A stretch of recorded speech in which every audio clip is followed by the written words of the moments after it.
Foto che deve fare, ma sono poca gente. Buonasera e benvenuti in questa fantastica location di Villa Fonti per un... Aspetta un attimo. Grazie ai presenti, grazie a nome dell'Associazione Circolo Endas Penisola Sorrentina, ringraziamo il Comune di Piano di Sorrento, Lina e Michele, i nostri Mediaship partner, ringraziamo gli amici dell'Associazione Uni3 e ci ritroviamo questa sera con un ospite d'onore, oltre a essere un amico fraterno, il nostro scrittore Giuseppe Petrarca. Ormai noto e conosciuto nelle librerie e vincitore di numerosissimi premi, tra cui il Garfagnana e tantissimi altri che non oso annoverare perché sicuramente li dimenticherei tutti, ci parlerà ulteriormente del suo L'Avvoltoio, che ha riscosso questi premi numerosissimi, e nonché ci dirà qualcos'altro di qualche sua futura uscita, penso prossima, perché mi hanno detto che ha scritto e ha prodotto tanto in maniera molto proficua e proficua. E vi ringrazio tutti e mi aspetto numerosi commenti dopo lo scrittore e dopo il film. Grazie e buona serata. Salutiamo il dottor Carlo Alfano, che non avevo introdotto perché è un personaggio più che noto.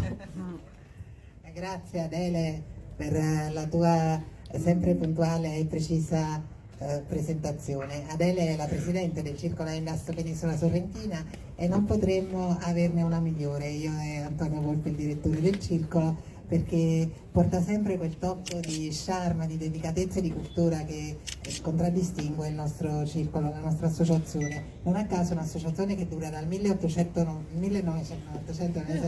scusate, ci ho provato, 1983. Molte associazioni non durano tanto in penisola. In penisola è un posto dove c'è molta creatività, dove si fanno tante cose, però gli eventi durano poco. Fateci caso, le rassegne si fanno per 2 anni, 3 anni, non dura tutto molto. Invece noi siamo arrivati quest'anno alla 36esima edizione di Incontri al Buio sotto le stelle ed è sicuramente un traguardo, vuol dire che il pubblico ci ha sempre seguiti, l'ha sempre amata. Per me poi in particolare, perché io la seguivo da spettatore e quindi poi essere cresciuto ed aver avuto l'onore di essere scelto da Antonio per stare al suo fianco nelle presentazioni è qualcosa che mi ha reso molto felice, no? Come se tu sei fan di qualcuno e poi a un certo punto la persona di cui sei fan dice vieni a lavorare con me. È stato un momento particolarmente emozionante per me quando è successo e quindi condivido con voi anche la gioia di trovarmi dall'altra parte di questa associazione che seguivo già da ragazzo, perché erano sempre dei film estremamente interessanti ed è bello vedere che nel tempo questo interesse per il film così come per i libri non si è affievolito da parte del nostro pubblico. Sono cambiate molte volte i visi delle persone, però c'è sempre questa affluenza, c'è sempre questo grande affetto con voi, questa grande condivisione di uguali passioni, perché poi diventa anche un momento di ritrovarci, di salutarci e di condividere emozioni assieme. Emozioni che stasera sarà bello dividere con Giuseppe Petrarca, perché Giuseppe noi dell'Endas l'abbiamo un po' adottato, l'abbiamo conosciuto col suo primo libro Inchiostro Rosso, un libro scritto quasi per gioco, nel senso sull'onda di una grande passione, di un suo grande interesse, perché lui è sempre stato un artista, però lui fa tutto un altro lavoro e quindi non era così convinto che scrivere un libro sarebbe significato, come poi è successo, diventare uno scrittore. E poi le soddisfazioni sono venute così un po' da sé, addirittura mi raccontava che i 2 libri che stasera ci ha portato, in modo che chi volesse prenderli potrà farlo, sono stati oggetto di un premio nella stessa giornata, un aneddoto secondo me che è bello raccontare. Vabbè, inizierei solo a ringraziare tutti, l'associazione, Carlo, Adele, Antonio e soprattutto voi che siete presenti. Cercheremo di essere così brevi così abbiamo il film che perché sapete adesso il giallo, il noir è diventato per tutti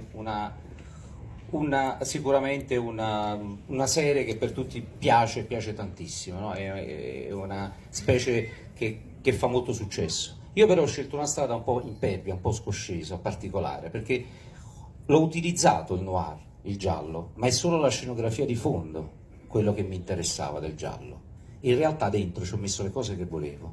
Nel primo l'inflazione diagnostica, cioè noi sottoposti all'inflazione diagnostica delle case farmaceutiche. Nel secondo il disagio psichiatrico, cioè il disagio di questa società dolente e di persone che sono sottoposte certe volte al martirio di certi tipi di trattamenti. In questo nell'avvoltoio, e lo dice in maniera eloquente la copertina, il mare e le mani, no, chi muore nel mare, quindi il dramma degli immigrati, ma in questo senso non per farne né cronaca, anche perché è diventato un problema che qualcun altro ha tirato solo per un fatto politico, ma io l'ho affrontato come fatto invece umano, come discorso umano, e parlo anche purtroppo dell'orribile traffico di organi umani, che qualche volta che era un problema talmente tabù che prima non se ne parlava, adesso si sta cominciando invece, sta venendo fuori questo bubone enorme. Quindi alla fine questi gialli, dove c'è il colpo di scena, c'è la suspense, quindi c'è la dinamica del noir, non viene in qualche modo rilasciata, c'è dentro tutto anche la tensione del noir, però dentro ci sono i problemi che io cercavo di dire con passione, con cuore al lettore, perché appunto il giallo, e questo forse è stato il punto fondamentale che ha fatto diventare l'Avvoltoio un libro vincente anche al Garfagnana. Il giallo non deve essere necessariamente un genere di intrattenimento, può anche far pensare, può anche far riflettere, può anche essere un genere di libro che ci mette davanti a delle domande, perché i libri non devono dare delle risposte, ma delle domande sicuramente, quando riescono a farcele nascere e sorgere, sicuramente vuol dire che hanno funzionato. Quindi era questo il mio obiettivo, e l'Avvoltoio lo ha centrato in pieno, cioè vincendo soprattutto il Garfagnana, perché ha sdoganato anche lì al Garfagnana la vittoria che era sempre appannaggio al solito commissario, al solito ispettore, no? Alla dinamica del thriller classico. Adesso invece qui c'è un giallo sociale che tocca le persone in un momento come questo, e dobbiamo dircelo, dove c'è un vuoto assoluto in tutti i sensi, nella nostra società, di valori, di obiettivi, di speranza. Cioè la speranza è davvero svanita, non c'è nemmeno più speranza. Però allora nei miei libri, se non c'è più la speranza come obiettivo, io mi pongo un altro tipo di traguardo. La speranza è necessità, non è più un obiettivo, lo abbiamo perso. Però deve essere perlomeno una necessità, perché ho necessità di sperare ancora, come ho necessità di respirare e di bere. Grazie. Grazie di queste parole che ci toccano profondamente. Invece quest'altro libretto, Il coraggio di Nicola, è pure stato premiato, vero?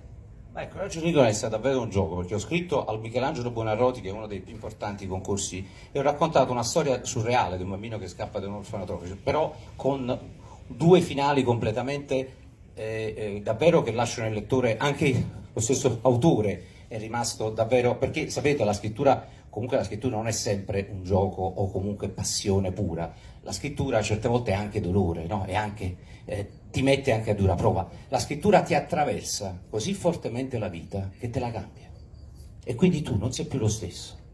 La persona che ha iniziato questi libri, questo percorso, può essere considerata oggi un'altra persona, ed è una straordinaria avventura che ti cambia, perché te la attraversa, proprio te la penetra profondamente, in maniera certe volte anche prepotente, perché ti toglie, è come un animale che ti toglie anche il respiro, però te la cambia. E quindi attraverso questo coraggio di Nicola ho raccontato questa storia. Non sapevo poi che, bontà loro, su 120 racconti in tutta Italia vince questo a Michelangelo Buonarroti, ma anche questo perché in qualche modo non solo affronta un problema che è quello appunto della penoso degli orfanotrofi, ma ci sono questi due finali che mi sono inventato alla fine, ma che li ho vissuti sulla mia pelle, insomma io ho vissuto insieme. Certe volte noi c'è una trasposizione, cioè davvero una volta dovevo scrivere una cosa sulla pace, no? La pace è davvero un elemento così veramente trito e ritrito che alla fine finisce per essere banale, per banalizzarlo.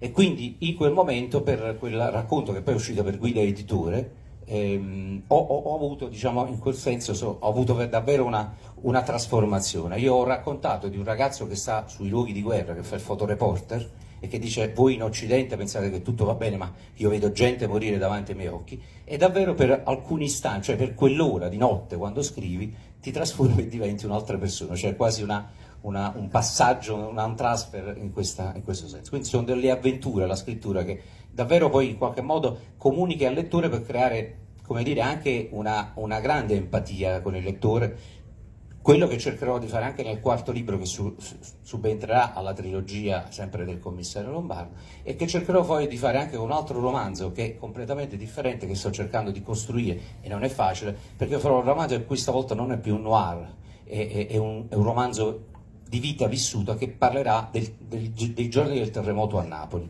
del 1980. Parlerò della sera del 23 novembre, ma ancora prima un piccolo salto, ancora all'indietro, quel settembre, quando nella cattedrale del Duomo di Napoli il sangue del santo, il miracolo non si compì. E quel sangue indisciolto, no? Quella pietra in qualche modo che rappresenta il sangue di San Gennaro, in qualche modo poi alla fine, no? Quella pietra che è caduta e cadde sulla testa di napoletani e su tutta la gente del sud. E quel momento lacerante ha cambiato la storia, evidentemente, di noi del sud, di noi di Napoli, della Lucania, del Lippino, del Salernitano, perché quella storia, in quel momento, no, dove c'era un terrorismo che era davvero incalzante, dove c'erano perlomeno 3 o 4 morti in statistica di camorra ogni giorno, cioè era una guerra spietata in quel senso, e che poi fece appunto del terremoto, no, un patrimonio per fare il passo fondamentale, no, per diventare un'industria, una holding, la camorra. È credo un romanzo molto particolare, insomma, che anche questo mi costa molto, ma credo che sia molto importante parlarne quei giorni. Bravo. L'ultima domanda, i tuoi 3 libri, Inchiostro Rosso, sulle multinazionali farmaceutiche e i loro inganni per fini di lucro, il secondo sui malati di mente, i corpi senza storia, l'avvoltoio sul traffico di organi e gli extracomunitari, hanno come filo conduttore il fatto che sono indagini compiute da questa figura bellissima di commissario, un po' atipico, cioè non il tipico detective, ma una persona anche umanamente molto tormentata, che è Cosimo Lombardi. È difficile dire a uno scrittore quanto c'è di te nel tuo protagonista. Nel tuo caso puoi provare a dircelo, quanto c'è di Giuseppe in Cosimo? È la domanda solita, che la risposta che do sempre è questa: c'è tutto di noi, non c'è niente di noi, no? Nei personaggi.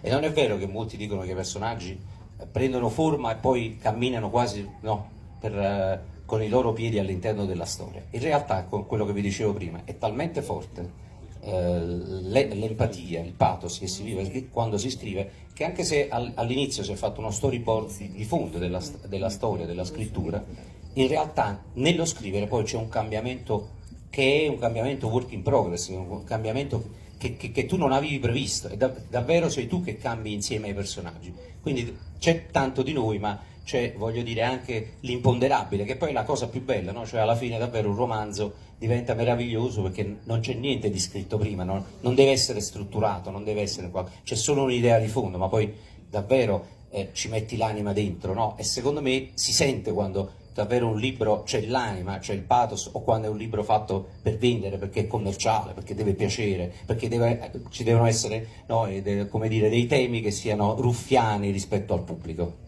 Interesse. Grazie a Giuseppe anche per questa lezione su quella che è la scrittura, il suo significato, il suo valore. Chiedo ad Antonio Volpe di dirci qualcosa sul film che andremo a vedere, perché il film non è stato annunciato, quindi è una sorpresa assoluta, neanche io l'ho visto. Mi dicono che è un film estremamente emozionante, quindi Antonio, ci vuoi dire qualcosa su questo film?